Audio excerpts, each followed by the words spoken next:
జాతీయ చేనేత దినోత్సవం సందర్భంగా నేతన్నలకు చంద్రబాబు గుడ్ న్యూస్ చెప్పారు. దేశంలో ఎక్కడా లేని విధంగా చేనేత కళాకారులకు ఆయన 3 పథకాలకు గ్రీన్ సిగ్నల్ ఇచ్చారు. అలాగే నిన్న మొన్నటి వరకు మనం చూసాము అన్నదాత సుఖీభవ పేరుతో రైతుల అకౌంట్లో 7,000 పట్టం. ఇక ఆగస్టు 15 నుంచి కూడా మహిళలకు ఫ్రీ బస్సు పథకాన్ని కూడా ప్రవేశపెట్టబోతుంది. ప్రతి నెల కూడా పెన్షన్ ఇంటికే తీసుకెళ్లి ఇస్తున్నటువంటి పరిస్థితి.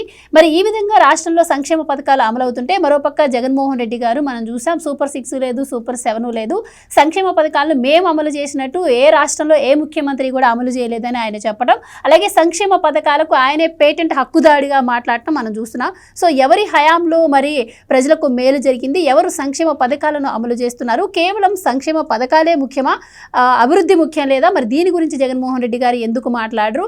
సో ఓవరాల్గా ఈ సంవత్సరాల కాలంలో కూటమి ప్రభుత్వ సంక్షేమ పథకాలపై ప్రజల అభిప్రాయం ఏ విధంగా ఉంది, ఇలాంటి విషయాలన్నీ కూడా ఈరోజు డిబేట్లో చర్చిద్దాం. మనతో పాటు డిబేట్లో పార్టిసిపేట్ చేసేందుకు స్టూడియోలో ఉన్నారు సీనియర్ జర్నలిస్ట్ సత్యమూర్తి గారు, అలాగే మరో senior journalist doctor Durga Vadlamani గారు. నమస్కారం సార్. నమస్కారం అండి. సార్, ఈరోజు చేనేత దినోత్సవం సందర్భంగా ఎన్నికల హామీల్లో భాగంగా వాళ్ళకి ఇచ్చిన హామీలన్నీ కూడా నెరవేర్చడం జరిగింది. సో దీనిపైన కూడా వైసీపీ ఒక ప్రచారాన్ని లేవనెత్తుంది. మా హయాంలో మేము ఇచ్చిన హామీలన్నీ అమలు చేశాము, ప్రతి మనిషికి 24,000 ఇచ్చాము, అప్పుడు 3,706 కోట్లు వాళ్ళకి రిలీజ్ చేశాము, ఇప్పుడు చంద్రబాబు గారు వచ్చి కేవలం 204 కోట్లే రిలీజ్ చేశారు అని ఇలా రకరకాల వాదనలు తెర మీదకి తీసుకొస్తుంది. సో ఎవరి హయాంలో నేతన్నలకు మేలు జరిగిందంటారు? మీ అభిప్రాయం ఏంటి? ఇక్కడ నేతన్నల కోసమే కాదు, మొత్తం ఏ సంక్షేమ కార్యక్రమం చూసినా కానీ జగన్మోహన్ రెడ్డి ఇచ్చిన దానికన్నా ఎక్కువ ఇస్తున్నది కూటమి ప్రభుత్వం. ఎక్కువ ఎట్లా ఇస్తున్నారు? ఒక సిస్టమేటిక్గా ఈ సంక్షేమ పథకాలు అమలు జరుగుతూ ఉన్నది. ఒకవైపు అంటే పేద ప్రజల జీవన ప్రమాణాలు మార్చటానికి P4 స్కీమ్ని ఇంప్లిమెంట్ చేసుకుంటూ వాళ్ళ ఆర్థికాభివృద్ధికి బాటలు వేసుకుంటూ వాళ్ళని పేదరికం నుంచి బయటపడేయటానికి మార్గాలు వెతుకుతూ సక్సెస్ఫుల్గా దాన్ని P4ని ఇంప్లిమెంట్ చేస్తూ ఉన్నారు. 15 లక్షల కుటుంబాలని ఈ సంవత్సరం పైకి తీసుకురావాలి, అంటే ఆర్థికంగా నిలబెట్టాలి అనే సంకల్పం. దీంతోపాటు రైతులు, ఈ ఫార్మింగ్ కమ్యూనిటీ, ఇది అసంఘటిత మొత్తం రంగం, వీళ్ళని ఏ విధంగా వాళ్ళకి అంటే వ్యవసాయాన్ని లాభసాటిగా చేసే విధానం ఏంటి, ఆ పద్ధతి ప్రకారం అన్నదాత సుఖీభవ తీసుకొచ్చారు. అంతకు ముందు చంద్రబాబు నాయుడు ఈ రుణమాఫీ గురించి హామీ ఇచ్చాడు. హామీ ఇచ్చిన తర్వాత మొత్తం రైతులకి రుణమాఫీ సజావుగా చేసేసాడు. ఆయన చెప్పిన దాని ప్రకారం చేశాడు. చేసిన తర్వాత లాస్ట్ ఇన్స్టాల్మెంట్లో ఒక 2 ఇన్స్టాల్మెంట్లు కట్టడానికి ముందు ఎలక్షన్లు వచ్చినాయి, అవి కట్టలేదు, గవర్నమెంటు రీపే చేయలేదు రైతులకి. ఇది ఆ రోజు జరిగింది. ఆ రోజు జగన్మోహన్ రెడ్డి గవర్నమెంట్ మళ్ళీ ఫామ్ అయిన తర్వాత 2019లో రైతులకి ఇవ్వాల్సిన ఆఖరి 2 కిస్తుల రుణమాఫీ నిధులని ఇవ్వలేదు. అది జగన్మోహన్ రెడ్డి రైతులకి చేసిన తొలి అన్యాయం. ఇంకా ఆ రోజు నుంచి రైతులకి అన్యాయం చేస్తూనే ఉన్నాడు. రైతులకి అన్యాయం చేయటం అలవాటు పడ్డ జగన్మోహన్ రెడ్డి అసలు మొత్తం అంటే ప్యాడీ ప్రొక్యూర్మెంట్ చేసిన తర్వాత, ధాన్యం సేకరణ జరిపిన తర్వాత రైతులకి వెంటనే డబ్బులు ఇవ్వాల్సింది అట్లా కూడా చేయలేదు. రైతు భరోసా కేంద్రాలని పెట్టాడు, అదొక దగా స్కీమ్. రైతులకి ప్యాడీ ప్రొక్యూర్మెంట్ చేసి వాళ్ళకి డబ్బులు ఇవ్వలేదు. బాకీ పెట్టాడు, 1,657 కోట్ల రూపాయలు బాకీ పెట్టాడు. ఎవరివి 1,657 కోట్లు? జగన్మోహన్ రెడ్డి రైతులకి చెల్లించాల్సినవి. ఇప్పుడు వచ్చి జగన్మోహన్ రెడ్డి ఏం ప్రచారం చేస్తున్నాడో తెలుసా? ఎంత దారుణమైన పచ్చి అబద్ధాన్ని ఈ సంవత్సర కాలంలో చంద్రబాబు నాయుడు పరిపాలనలో 250 మంది రైతులు చనిపోయారని ఒక అబద్ధపు అసత్య ప్రచారాన్ని జగన్మోహన్ రెడ్డి టేకప్ చేశాడు. ఎక్కడ చనిపోయారు? 200 మంది రైతులు చనిపోయినట్టు నీ సాక్షి పేపర్లో వార్తలు రాసావా? తీసుకొచ్చి చూపించు. ఎక్కడెక్కడ ఏ రైతు చచ్చిపోయాడో నీ దగ్గర లెక్క ఏమన్నా ఉందా? 200 మంది రైతులు చనిపోయారని చెప్తున్నాడు ఈ జగన్మోహన్ రెడ్డి. అంటే ఎంత దారుణమైన పచ్చి అబద్ధాలను ఎట్లా ప్రచారం చేస్తారో చూడండి. ఈరోజు జాతీయ చేనేత దినోత్సవం సందర్భంగా చంద్రబాబు నాయుడు తీసుకొచ్చి ఆ స్కీముల్ని ఇంప్లిమెంట్ చేయటమే కాకుండా వాళ్ళకి ఈ హ్యాండ్లూమ్స్, పవర్ లూమ్స్కి ఫ్రీ కరెంటు ఇచ్చేస్తూ ఉన్నాడు, దానికి సబ్సిడీ ఇస్తున్నాడు. చేనేత కార్మికులకి వాళ్ళకి ఏంటంటే మగ్గం నేయటంతో మగ్గం నేసి వాళ్ళకి చిన్నతనంలోనే వృద్ధాప్యం వచ్చేస్తుంది. అంటే తక్కువ వయసు నుంచే వాళ్ళకి శరీర భాగాలు సహకరించవు. అంత దారుణమైన ఆరోగ్య పరిస్థితుల్లో వాళ్ళు వెళ్ళిపోతారు. అందుకని వాళ్ళ ఏజ్ తగ్గించి పెన్షన్ పెంచి చేనేత కార్మికులకి సపరేట్ పెన్షన్ ఇస్తున్నాడు. ఇవన్నీ తెలుసా జగన్మోహన్ రెడ్డి? తెలుసు. ఎందుకు తెలియవు? తెలిసినా కానీ తప్పుడు ప్రచారాన్ని చేస్తూ ఉంటాడు. మొత్తం అతను ఏదో మొత్తం అంతా ఇచ్చేసినట్టు, రైతు భరోసా 5 ఏళ్ళు ఇచ్చినట్టు ప్రచారం చేసుకుంటున్నాడు. రాష్ట్రంలో ఏ రైతునన్నా చెప్పమన్నా జగన్మోహన్ రెడ్డి 5 సంవత్సరాల పాటు రైతు భరోసా ఇచ్చాడా? 5 సంవత్సరాలు ఇచ్చాడా? ఎక్కడ ఇచ్చావు నువ్వు ఇచ్చింది 4 సంవత్సరాలు. అందులో నువ్వు 13,500 రూపాయలు ఇస్తానని చెప్పి 12,500 ఇచ్చావు. కేంద్ర ప్రభుత్వం ఇచ్చిన డబ్బుల్ని నేను ఇచ్చిన డబ్బులు అన్నట్టు చూపించుకున్నావు నువ్వు. ఈ రోజున ఏం చెప్తున్నారు? పిఎం కిసాన్ యోజన, అన్నదాత సుఖీభవ, ఈ 2 స్కీముల డబ్బులు మీకు 20,000 అని చెప్పి ఇస్తూ ఉన్నారు. మళ్ళీ దాంట్లో కూడా 26,000 ఇస్తామన్నారు, మళ్ళీ 20 ఇస్తున్నారు. అబద్ధం, పచ్చి అబద్ధాలు అనమాట. ఇటువంటి అబద్ధాలు చెప్పుకుంటూ మొత్తం రైతుల సంఖ్య తగ్గిందంటాడు, నీకు అది తగ్గిందంటాడు, పెన్షన్లు తగ్గినాయి అంటాడు.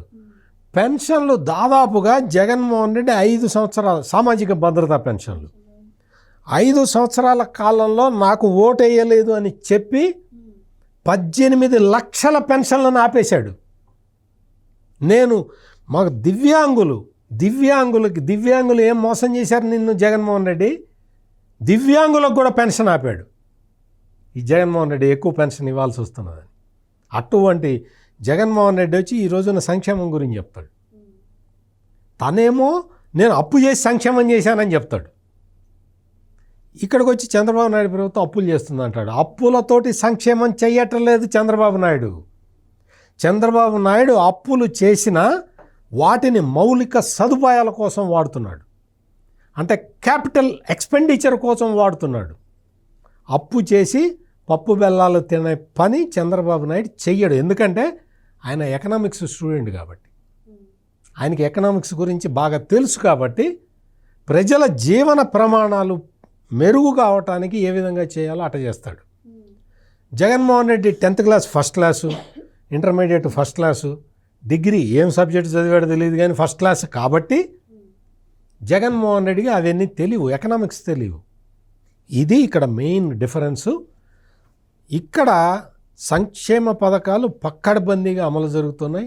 సూపర్ 6 అన్ని పథకాలు అమలు చేయటానికి కూటమి ప్రభుత్వం మొత్తం ఇప్పటికే చాలా పథకాలు ఇంప్లిమెంట్ చేసింది, పక్కడబందీగా చేస్తున్నది. సూపర్ 6లో చెప్పని పథకాలను కూడా ఇంప్లిమెంట్ చేస్తూ ఉన్నారు. అయితే మేడం, సంక్షేమ పథకాలు అమలు అవ్వకపోతేనేమో సూపర్ 6 లేదు, సూపర్ 7 లేదని మాట్లాడతారు. ఆ సంక్షేమ పథకాలు అమలు అయిన తర్వాత ఏమో కోత విధిస్తున్నారు, అందాల్సిన డబ్బులు అందలేదని ఈ విధంగా ప్రచారాలు చేస్తూ ఉన్నారు. సో జగన్మోహన్ రెడ్డి గారు కూడా మరి ఆయన హయాంలో నవరత్నాల హామీ ఇచ్చారు. మరి దానిలో ఆయన ఎంతవరకు అమలుపరిచారు? అలాగే ఇక్కడ చూసుకున్నట్టయితే నారా లోకేష్ గారు యువగళం పాదయాత్ర చేస్తున్నప్పుడు ప్రజల సమస్యలను దగ్గరుండి చూసుకొని మరి ఆయన ఒక బుక్ రాసుకొని దాన్నే మేనిఫెస్టోలో పెట్టి అమలు చేస్తామని చెప్పి ఆ రకంగానే నిన్న కొంతమందికి 100 మంది దాకా 150 మంది దాకా సొంత ఇల్లులు ఇవ్వడం కావచ్చు. ఇప్పుడు ఈ రోజు చూసుకున్నట్టయితే చేనేత కళాకారులకు, చేనేత కార్మికులు కూడా కాదు కళాకారులు అనాలి వాళ్ళని చెప్పి ఆయన చెప్పడం కావచ్చు. సో ఇదంతా చూస్తుంటే మరి నిజంగానే జగన్మోహన్ రెడ్డి గారు చేస్తున్నటువంటి ఆరోపణలు ఏ విధంగా చూడాలంటారు? ఎంతవరకు కరెక్ట్ అంటారు? అసలు జగన్మోహన్ రెడ్డిని మనం కన్సిడర్ చేయాలా? ఫస్ట్ థింగ్ అతని మాటల్ని పట్టించుకోవాలా. ఇప్పుడు వాళ్ళు ఒక స్ట్రాటజీతో వెళ్తున్నారు. మీకు అర్థమైందా? వైసీపీ వాళ్ళ స్ట్రాటజీ ఏంటంటే ఎన్ని పథకాలు మీరు అమలు చేసినా, ఎన్ని సూపర్ సిక్స్లు ఇచ్చినా, ఇవ్వకపోయినా కూడా వాళ్ళు ఇవ్వలేదు అనే ఒక్క మాట మీదే వాళ్ళు మొత్తం నడుపుతున్నారు. అంటే వాళ్ళు ప్రజల్లోకి చంద్రబాబు నాయుడు గారు ఏమీ చేయట్లేదు, లోకేష్ గారు రెడ్ బుక్ పట్టు కూర్చున్నారు, రెడ్ బుక్ రాజ్యాంగం నడుస్తోంది అని చెప్తున్నారు తప్ప ప్రజలకు అర్థమైంది. ప్రజలకి ఈ ప్రభుత్వం ఇచ్చిందా లేదో మీరు సామాన్య మానవుడిని అడిగితే చెప్తాడు. They are very happy today. అందుకనే జగన్మోహన్ రెడ్డి అదే మంత్రం పఠిస్తున్నాడు. అంటే ప్రజలకి తెలిసిన ఆయనకి తెలుసు, కానీ ఎక్కడైనా ఇది పని చేస్తుందేమో, నేను ఇవ్వట్లేదు అని 10 సార్లు చెప్తే ప్రజల్లో కొంతైనా కదలిక వస్తుందేమో అని అనుకుంటున్నాడు. ఆయన భ్రమల్లో ఉన్నాడు. కాకపోతే మీరు చెప్పినట్టు నవరత్నాలు అని చెప్పి ఆయన ఎన్ని కోతలు పెట్టాడో, ఆ రత్నాలు కాస్త రాళ్ళుగా ఎలా మార్చాడో ప్రజలకి తెలుసు. ఏదో వద్దండి, ఒక్క విద్యా పథకం తీసుకోండి, వాళ్ళు ఇచ్చింది ఒకళ్ళకే ఇస్తా అన్నాడు. మొత్తం ఫస్ట్ ఇద్దరికి అన్నట్టున్నారు, అంటే ఎలక్షన్ ముందు, ఎలక్షన్ అయ్యాక ఒకళ్ళకి అన్నాడు. ఆ ఒకటిలకి 15,000 అని చెప్పి 13,000 కట్ చేశాడు. అది ముందు చెప్పలేదుగా ఎలక్షన్ ముందు. మేము అన్నీ నిజాలే చెప్తాము, మేమంతా మాట తప్ప మాడవ తెప్ప అంటారు కదా. మరి మీరు ఎలక్షన్ మేనిఫెస్టోలో మేము 15,000 అని చెప్తున్నాము, 2,000 మేము మెయింటెనెన్స్కి తీసుకుంటామని మెన్షన్ చేయాలి కదా. అలా చేయలేదు కదా మీరు. ఇప్పుడు ఈ ప్రభుత్వం వచ్చాక ఎంతమంది పిల్లలు ఉంటే అంతమంది పిల్లలకి అని చెప్పారు. ఇవ్వకుండానే వీళ్ళు పెద్ద ఎత్తున దాని మీద ఒక నెగిటివిటీ తీసుకొచ్చి ఇంకా ఇవ్వలేదు, వీళ్ళు ఒకళ్ళకే ఇస్తారు, వీళ్ళు 10 మంది పిల్లలకి ఇవ్వరు, లేకపోతే 4 పిల్లలకి ఇవ్వరు అని వీళ్ళు ఎంత ప్రచారం చేశారు. ప్రచారం చేసినా కూడా చంద్రబాబు నాయుడు గారు చెప్పిన మాట మీద ఉన్నారు. 13,000 ఇచ్చినందుకు దానికి ఏడ్చారు వీళ్ళు. ఇప్పుడు 13,000 ఇచ్చినా 12,000 ఇచ్చినా ఎంత ఇచ్చినా కూడా ఎంతమంది పిల్లలు ఉంటే అంతమంది పిల్లలకి ఇచ్చారు. ఒకరికి 12 మంది పిల్లలు ఉంటే 12 మందికి అకౌంట్లో పడింది. ఇంకా నీకేం కావాలి? ఇప్పుడు అన్నీ చేస్తూ ఉంటే కూడా నువ్వు ఏడుస్తున్నావంటే లోపం వైసీపీలో ఉంది. కాబట్టి ఇవాళ వాళ్ళు నవరత్నాలు అంటారు, వాళ్ళు ఇవ్వరు. చంద్రబాబు నాయుడు గారు సూపర్ 6 అన్నారు, సూపర్ 6 ఇచ్చారు. ఇవాళ చేనేత కుటుంబాలకు ఇచ్చారు. మీరు చెప్పినట్టుగా ఇవాళ వాళ్ళకి ఎన్ని రకాలుగా చేస్తున్నారు. 200 యూనిట్లు వాళ్ళకి, ఇది చేతి మగ్గాలు అయితే యూనిట్లు ఫ్రీ, తర్వాత మరమగ్గాలకు వచ్చి 500 యూనిట్లు ఫ్రీ. అది కాకుండా వీళ్ళకి GST కేంద్రానికి కట్టాల్సింది ప్రభుత్వమే కడతానంది. తర్వాత 2 కోట్ల నుంచి 3 కోట్ల వరకు థ్రిఫ్ట్ ఫండ్ అంటే పొదుపు పథకం కింద అది కూడా ఇస్తామని చెప్తున్నారు. ఇంకా చాలా, అంటే వాళ్ళకి ఏమేం కావాలో ఇందాక మీరు అన్నట్టుగా చేనేత కళాకారులు, ఎంత బాగుంది ఆ పదం వినటానికి. అంటే లోకేష్కి ఏమీ తెలీదు, లోకేష్కి భాష రాదు, లోకేష్కి మాట్లాడడం రాదు. ఇవాళ లోకేష్కి ఏమొచ్చో, మీకు జహీర్ ఖాన్ అని ఇక్కడ ఉంటాడు కదా, కాంగ్రెస్ లీడరు, లోకేష్ని ఎంత మెచ్చుకున్నాడో మీరు విన్నారా? ఆఫ్ లేట్ ఎంత బాగా మెచ్చుకున్నాడో. నేను 2014లో కలిశాను, 2015లో కలిశాను. అప్పుడు తెలివైన వాడే కానీ ఇంత బాగా మాట్లాడడం రాదు, కానీ ఇప్పుడు చాలా బాగా మాట్లాడుతున్నాడు. He learned everything. ఇప్పుడు చాలా అద్భుతంగా మాట్లాడుతున్నాడు, అద్భుతంగా పనిచేస్తున్నాడు అంటే ఆయన ఎంత బాగా మెచ్చుకున్నాడు. కాంగ్రెస్కి సంబంధించిన వ్యక్తి. నేను అంటే కొటేషన్ ఎందుకు చెప్తున్నానంటే కాంగ్రెస్ వాళ్ళు కూడా మెచ్చుకుంటున్నారు. నేను అనేది మనిషి పరిపక్వత రావాలి, వచ్చింది విదిన్ నో టైం. ఓడిపోయాక 2019 నుంచి 24 వరకు ఒక లోకేష్, 2024 నుంచి ప్రెజెంట్ వరకు ఇంకో లోకేష్ మనం చూస్తున్నాం. That is what required. ఎవరైనా సరే అది, అంటే జగన్మోహన్ రెడ్డికి ఆ పరిపక్వత రాలేదు. అది రాజకీయ పరిపక్వతే కాదు, ఆయనకి ఏ రకంగానూ లేదు. అంటే మనిషి ఎదిగే కొద్దీ ఎలా ఉండాలంటే నేర్చుకోవాలి, ఒక సంస్కారం నేర్చుకోవాలి. ఫస్ట్ మనం పక్క వాళ్ళని కొద్దిగానైనా పొగిడే ఒక ఇది రావాలి. ప్రతిదానికి నేను అని అనుకుంటే ఎప్పుడైనా కూడా మనిషి దిగజారుడుతనం అది. సో ఇప్పుడు జగన్మోహన్ రెడ్డి చేస్తున్నది ఏంటంటే, ఇప్పుడు మీరు చూశారు మత్స్యకారులకు ఇచ్చారు, అంటే ఒక్కొక్కటి చేసుకుంటూ వస్తున్నారు ఈ ప్రభుత్వం విదిన్ 1 ఇయర్. ఇప్పుడు ఇంకా 1 ఇయర్ అయింది కదా, పోనీ 13 నెలలు అయింది. 13 నెలల్లో ఇంత చేశారు వీళ్ళు. ఎలా చేశారు? నువ్వన్నీ అప్పులు పెట్టిపోతే, నువ్వన్నీ సగం సగం ఇచ్చిపోతే మిగతా అంతా వీళ్ళే కదా ఇస్తున్నారు. మొత్తం అప్పులన్నీ వీళ్ళు తీర్చారు నీ తరఫున. అది కాకుండా కొత్తగా వీళ్ళు ఇస్తున్నారు. ఇంత చేశాక కూడా ఇవ్వట్లేదు అన్నావంటే ప్రజలు ఇంకా అసలు నిన్ను ఇప్పటికే జగన్మోహన్ రెడ్డిని గుర్తించడం మానేశారు. ఇంకొద్ది రోజులు పోతే పాపం పిచ్చాడు అయితే ఇలా మేడం, మాట్లాడుతున్నాడు చేనేత అనుకుంటారు. కార్మికులకు కూడా జగన్మోహన్ రెడ్డి గారు ఎన్నికల్లో భాగంగా కొన్ని హామీలు ఇచ్చారు. ప్రతి నెల 2,000 రూపాయలు పెన్షన్ ఇస్తామన్నారు. మరి ఆ పెన్షన్ అందిందా? అలాగే లో ఇన్కమ్ ఉన్న వాళ్ళకు మేము 25 లక్షల ఇల్లు కట్టించిస్తాము అని చెప్పి కూడా హామీ ఇచ్చారు.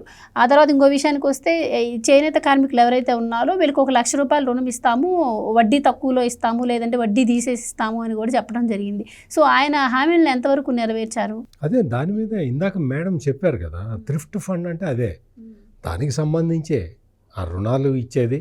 చేనేత కార్మికులకి హౌసింగ్ కాలనీస్ కడతామని చెప్పి వాళ్ళు డిక్లేర్ కూడా చేశారు. మంగళగిరితో పాటు చాలా చోట్ల ధర్మవరం లాంటి ప్లేసుల్లో కూడా కాలనీస్ కడుతున్నారు. అసలు ఇటువంటి అంటే సంక్షేమ పథకాలు మామూలుగా సంక్షేమ పథకాలు చేయటం కాదు, డిఫరెన్స్ చూడండి. మీరు ఏం చేస్తున్నారంటే చేనేత వృత్తిని ప్రోత్సహించటానికి పార్కులు, హ్యాండ్లూమ్ పార్కులు పెడుతున్నారు. మీరు గమనించాల్సిన విషయం అది. మామూలుగా ఎవరైనా సరే చేనేత కళాకారుడు ఆత్మాభిమానంతో బతికే వ్యక్తి, ఎవ్వరి ముందర చెయ్యి చాచే మనస్తత్వం చేనేత వృత్తి కళాకారుడికి ఉండదు. అతను ఎవరిని అడగడు, డబ్బులు నాకు ముష్టిలాగా పడేయండి అని అడగడు, ఆత్మాభిమానంతో ఉంటాడు. అందుకని చేనేత కళాకారులకి అవసరాలేంటో గుర్తించి ప్రభుత్వం తీర్చాలి. ఆ పని ఇప్పుడు చేస్తున్నారు. అందుకనే వాళ్ళు ఉత్పత్తి చేసే ప్రోడక్ట్స్ని అమ్ముకోవటానికి హ్యాండ్లూమ్ పార్కులు సృష్టిస్తూ ఉన్నారు.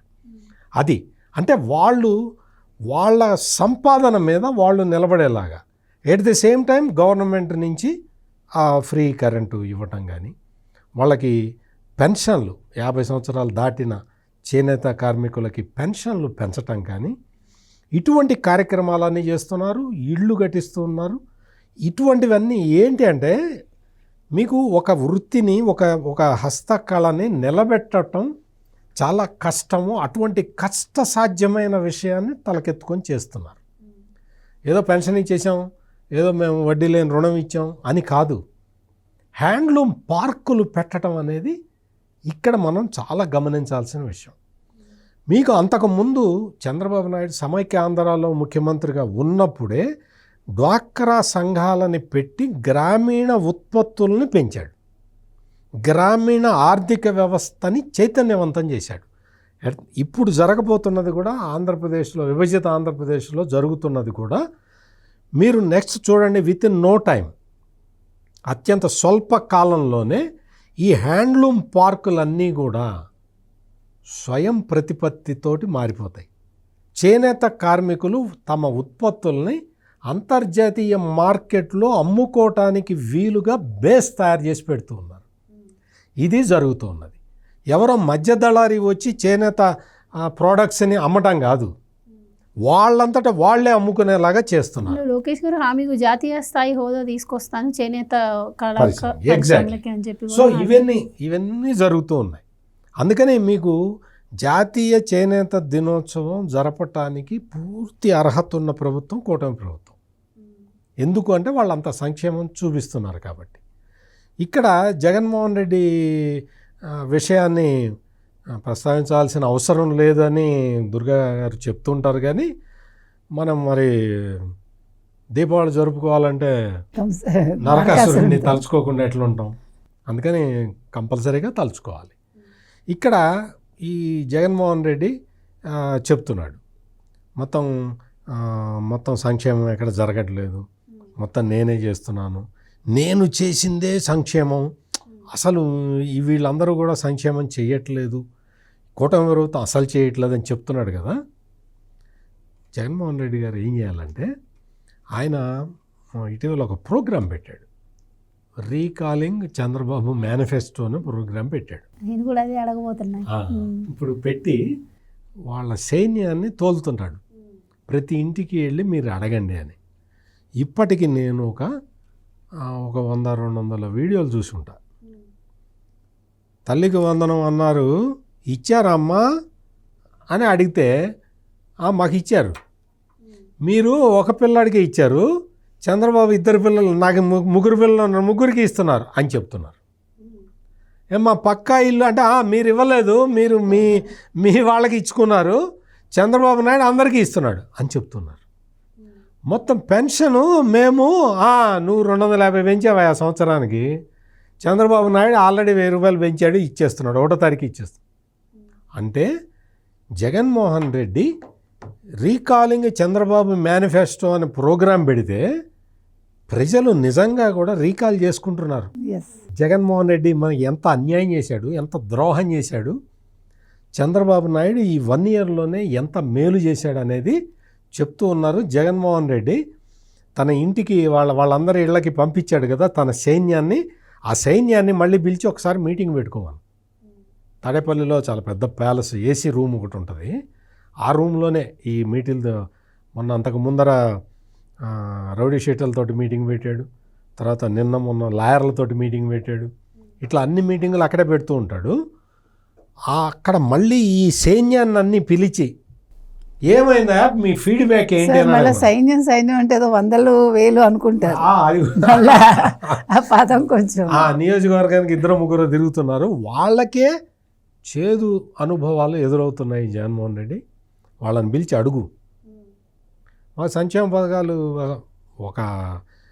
ఒక ప్లేస్లో ఎవరో ఒక ఆమె నీకన్నా మాకు చంద్రబాబు నాయుడు బాగా చేశాడులే బావ అని చెప్పింది.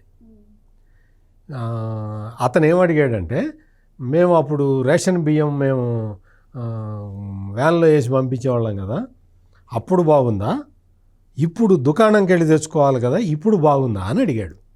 ఆమె ఏం చెప్పిందంటే, ఇప్పుడు నా ఇష్టం వచ్చిన టైంలో నేను వెళ్ళి దుకాణం దగ్గరికి వెళ్ళి నేను తెచ్చుకుంటున్నానయ్యా, ఇదే బాగుంది నాకు. నువ్వు వాడిని ఎవరినో పంపిస్తే వాడు వీధి చివర ఉంటాడు, వాడి దగ్గరికి వెళ్ళి నేను తెచ్చుకోవాలి, వాడు వచ్చిన టైంకి వెళ్ళాలి, నేను ఆ టైంకి వెళ్ళకపోతే ఆడు నాకు ఎగ్గొడతాడు, ఇప్పుడు ఆ బాధ లేదయ్యా అని చెప్పింది. ఆమె చెప్పిన తర్వాత ఆ వీడియో బయటకు వచ్చిన తర్వాత ఈ వైసీపీ గుండాలు వెళ్ళి ఆమె ఇంటి మీద దాడి చేశారు. ఆమె ఇంటి మీద దాడి చేసి నువ్వు ఇట్లా చెప్తావా, నువ్వు ఇట్లా చెప్పడానికి వీల్లేదు, మళ్ళీ ఒకసారి మాట్లాడని చెప్పి ఫోన్ పెట్టి మళ్ళీ తీసి రీషూట్ చేసి మళ్ళీ అది సోషల్ మీడియాలో పెట్టారు. ఇంత సైకోలు ఎందుకు, ఇంత సైకోయిజం. ఆమెదో నాకు పథకం వస్తున్నది, ఈ వ్యవస్థ బాగుంది అని చెప్పింది. దీనిపైన కొన్ని వీడియోస్ కూడా రిలీజ్ చేసింది సార్ వైసీపీ. రేషన్ దారుల డీలర్స్ ఎవరైతే ఉంటారో వీళ్ళు వాహనాలు ఇంటి దగ్గరికి వెళ్ళినప్పుడు వీళ్ళు బ్లాక్లో అమ్ముకునే ఛాన్స్ ఉండేది కాదు, ఇప్పుడు వీళ్ళు వెళ్ళడం వల్ల వాళ్ళు ఇష్టం వచ్చినట్టు దాన్ని బ్లాక్లో అమ్ముకుంటున్నారని చెప్పి కూడా మొన్న ఈ మధ్య 1-2 వీడియోలు రిలీజ్ చేశారు. అదే చెప్తున్నా, అసలు బ్లాక్లో అమ్మటానికే జగన్మోహన్ రెడ్డి ఆ వెహికల్స్ పెట్టాడు. వాళ్ళు ఏం చేశారు తెలుసా, ఆ వెహికల్స్లో బియ్యం మిగిలిపోగానే వాడే చెప్తాడు కిలోకి 6 రూపాయలు ఇస్తాను వదిలేయని. ఓకే, ఆ బస్తాలు అట్లాగే పెట్టి తీసుకెళ్ళి కాకినాడలో అప్పగిచ్చేవాడు. అదే నాని గారు తీసుకెళ్ళి అప్పచెప్పారు. ఒక్కొక్క స్టాక్ పాయింట్లు పెట్టుకొని తీసుకెళ్ళి అక్కడ అప్పగిచ్చేవాడు. కానీ అక్కడి నుంచి విదేశాలకు ఎగుమతి చేశారు. ఎన్డీకే వ్యవస్థను రద్దు చేసి వాళ్ళందరికీ జాబ్ పోయేలాగా చేశారు ఇప్పుడు. చాలా కరెక్ట్, మీరు చాలా కరెక్ట్ క్వశ్చన్ అడిగారు. మరి రేషన్ డీలర్ల ఉద్యోగాలు తీసేశాడుగా జగన్మోహన్ రెడ్డి, మరి దానికేంటి? తరతరాలుగా చాలా సంవత్సరాల నుంచి రేషన్ డీలర్ అంటే రేషన్ షాపులు షాపులు నిర్వహిస్తున్న వాళ్ళని మరి వాళ్ళ ఉద్యోగాలు తీశాడుగా జగన్మోహన్ రెడ్డి. ఇప్పుడు ఏం చేస్తున్నారో తెలుసా, ఆ వాహనాలు ఏవైతే జగన్మోహన్ రెడ్డి కమిషన్లు తీసుకొని కొనిపెట్టాడో ఆ వాహనాలు అదే డ్రైవర్లకి ఇచ్చి వాళ్ళకే ఇచ్చి వాళ్ళ ఉద్యోగాలు ఏమీ తీయలే. ఏమన్నా బకాయిలు ఉంటే అవి కూడా మీరే కట్టుకొని ఆ వాహనం మీరే తీసుకోండి అని చెప్పి వాళ్ళందరికీ ఈ రోజున పిల్లల్లో డొక్కా సీతమ్మ మధ్యాహ్న భోజన పథకం ఉంది కదా, ఆ సరుకులు తీసుకెళ్ళి స్కూళ్ళల్లో ఇచ్చిరండి అని చెప్తున్నారు. వాళ్ళకి ఎవ్వడికి ఉపాధి పోలే, ఎవ్వరికి వాళ్ళ వాహనాలు తీసేలా. కూటమి ప్రభుత్వం ఎవ్వరికి అన్యాయం చేయలే, అందరికీ న్యాయం చేస్తున్నది. ఇప్పుడు వాళ్ళకు ఉద్యోగం తీసేశారు, నువ్వు రేషన్ డీలర్లకు తీలే. ఇప్పుడు ఏమైంది, రేషన్ డీలర్లు ఉన్నారు, ఆ వాళ్ళ యజమానులు అయిపోయారు. నువ్వేం చేసావు, వాళ్ళని కూలీల్లాగా వాడావు. కూటమి ప్రభుత్వం ఏం చేసింది, వాళ్ళని ఆ వాహనానికి యజమానులను చేసింది.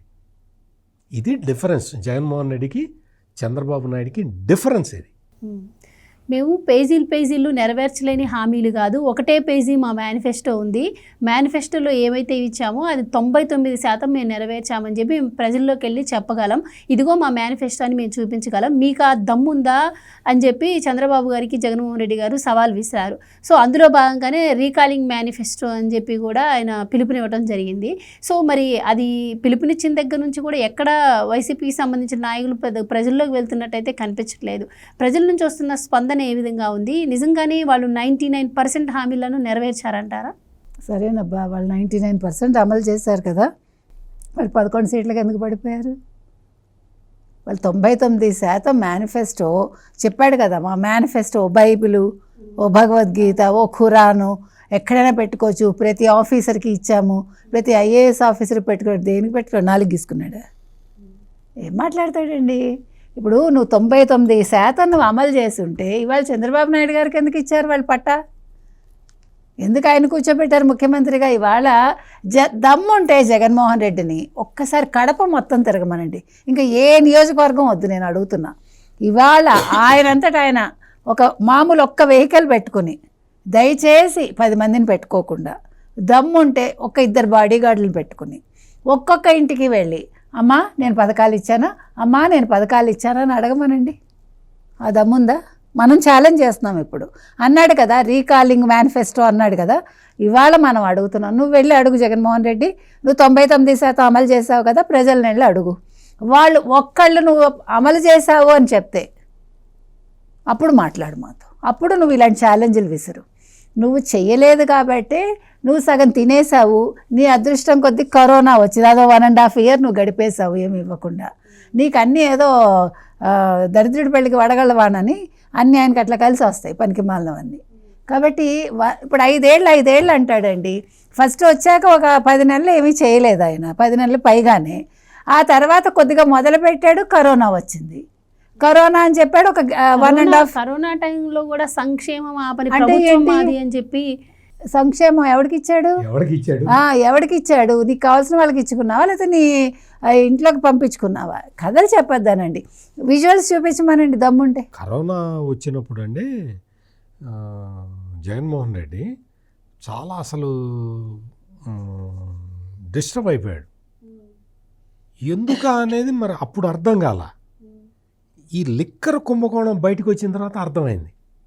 అప్పుడు లిక్కర్ ఎవడు తాగడానికి? లిక్కర్ తాగటానికి లేదు, షాపులు ఓపెన్ చేయడానికి లేదు.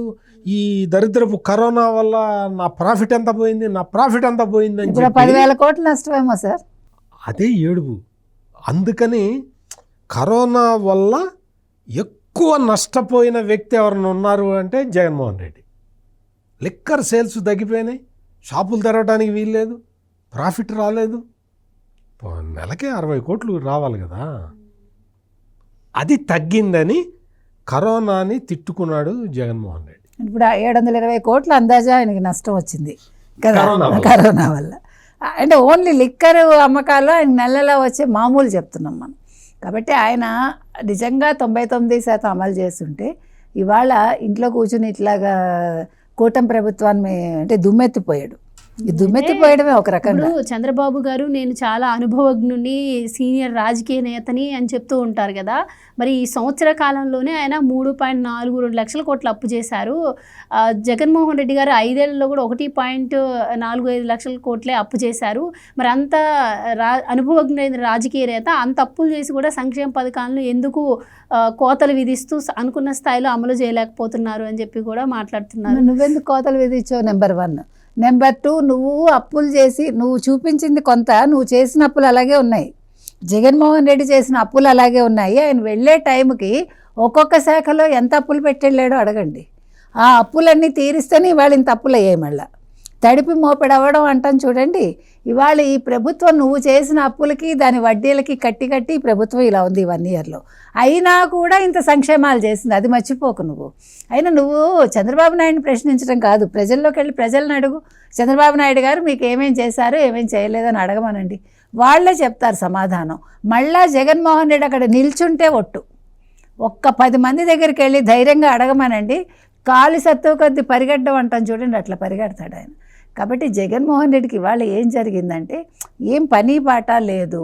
ఇందాక సత్యమూర్తి గారు చెప్పినట్టు లిక్కర్ స్కామ్ ఒకటి బయటకు వచ్చింది, ఏం చేయాలో తెలియట్లేదు. చూస్తే చుట్టూ ఉన్న 10 మంది కూడా జైలుకి వెళ్ళేలాగా ఉన్నారు, సగం మంది వెళ్ళారు. ఏదో ఒకటి వార్తల్లో ఉండాలిగా మనిషి. ఇప్పుడు మైక్ ముందుకు వచ్చి మాట్లాడాలంటే ఒక విషయం వెతుక్కోవాలి. ఇదివరకుట్లాగా సజ్జలు వచ్చి అన్నిసార్లు మాట్లాడటల్లా. సజ్జలే మాట్లాడతాడు. ఇదివరకు అంటే అక్కడ ముఖ్యమంత్రిని కూర్చోబెట్టి ఈయన ముఖ్యమంత్రిని అనుకుని చేశాడు. ఇవాళ వచ్చి ఈ విషయాలన్నీ మాట్లాడలేడు కదా, ఇలా జరిగింది అలా జరిగింది, మేము ఈ తప్పు చేసాం ఆ తప్పు చేసాం అది చేయలేదు అని. అవన్నీ ఈయనే ఇచ్చుకోవాలి ఎక్స్ప్లెనేషన్. ఎందుకంటే అంతిమ లబ్ధిదారుడు ఎవడు? జగన్మోహన్ రెడ్డి. కాబట్టి ఇవాళ పాపాలన్నీ మొయ్యాల్సిన జగన్మోహన్ రెడ్డి కాబట్టి ఖచ్చితంగా జగన్మోహన్ రెడ్డి ఆన్సర్ ఇచ్చుకోవాలి. అందుకని ఆయన వస్తాడు, తెల్లారు లేచి వస్తాడు, ఇదిగో మీరు ఈ పథకం ఇవ్వలేదంటాడు. ఆల్రెడీ ఆ పథకం అక్కడ ఇంప్లిమెంట్ అయిపోయింది. ఇంకా ఛాన్స్ ఉందంటారా? ఇప్పటికీ మరి కూటమి ప్రభుత్వం ఇచ్చిన హామీలన్నీ నెరవేర్చింది. సూపర్ 6లో భాగంగా ఒకటి తప్ప మిగతా హామీలన్నీ కూడా నెరవేర్చింది. అయిపోతుందండి. 15వ తారీఖు ఎంతలో ఉంది, ఇంకేం ఛాన్స్ అండి? ఆయన ఛాన్స్ లేకపోయినా మాట్లాడుతుంది. మీకు అర్థం కావట్లా. అక్కడ జరుగుతోంది కాబట్టి ఆయన ఇలా మాట్లాడుతున్నాడు. అదొక్కటే గుర్తుపెట్టుకోండి. ఆయన అవ్వలేదు అన్నాడంటే ఖచ్చితంగా అక్కడ అయిపోయిందని అర్థం. అందుకని చంద్రబాబు నాయుడు గారు అన్ని హామీలు నెరవేర్చారు. 6వ హామీ కూడా 15వ తారీఖు అయిపోతుంది.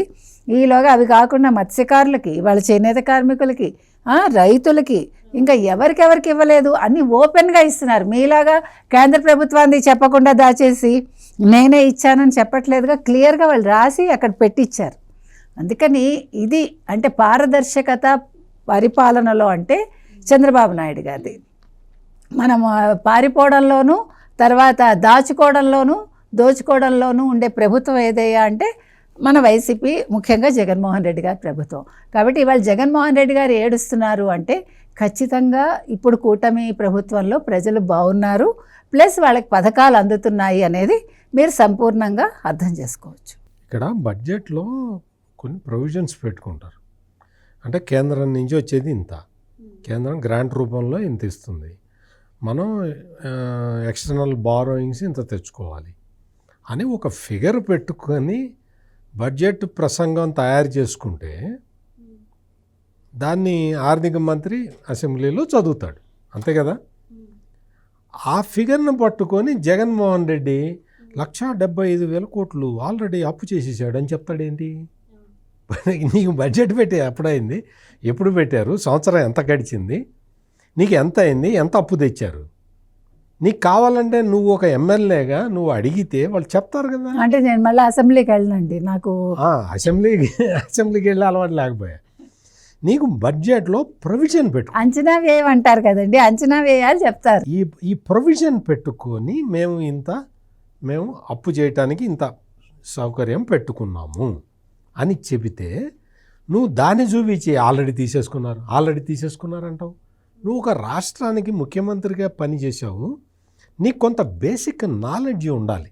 అంటే ఏంటి? నీకు బేసిక్ నాలెడ్జ్ కూడా లేకుండా, బడ్జెట్ ఎట్లా తయారు చేస్తారో అవగాహన లేకుండా, బడ్జెట్ ప్రసంగం ఎట్లా ఉంటుందో తెలియకుండా, పోనీ నీకు తెలియదు.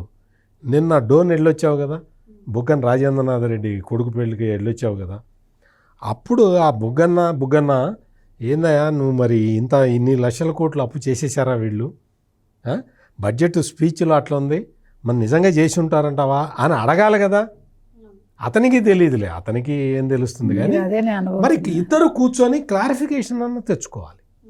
అటువంటిది నువ్వు బడ్జెట్లో ఇంత అప్పులు చెప్పారు కాబట్టి నువ్వు చేసేసావు అని చెబితే ఇంకా బడ్జెట్ పరిస్థితి ఏంటి? నువ్వు ఇంకా ఎన్ని నెలలు ఉంది, ఎన్ని నెలలు గవర్నమెంట్ నిర్వహించాలి, ఆర్థిక నిర్వహణ ఇప్పుడు ఎంత పకడ్బందీగా జరుగుతున్నది.